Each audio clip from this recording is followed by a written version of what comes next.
लग्नासाठी घरातून बाहेर गेलेल्या 25 वर्ष विवाहित तरुणीला आरोपींनी घरात ओढून मिठी मारली तसेच तिचा विनयभंग केल्याची घटना 25 फेब्रुवारी रोजी सायंकाळच्या सुमारास राहुरी तालुक्यातील उंबरे परिसरात घडली। या घटनेतील 25 वर्ष विवाहित तरुणी राहुरी तालुक्यातील उंबरे परिसरात तिच्या कुटुंबासह राहते। 25 फेब्रुवारी रोजी सायंकाळी 5 वाजण्याच्या दरम्यान पीडित तरुणी पाण्याचा ड्रम आणण्यासाठी घरातून बाहेर पडली होती।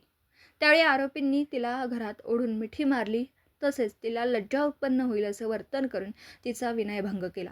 त्यानंतर पीडित तरुणी व तिचा पती जाब विचारण्यास आरोपींकडे गेले तेव्हा आरोपींनी पीडित तरुणीला शिवीगाळ करत दगड व लाथाबुक्क्यांनी मारहाण करून धमकी दिली।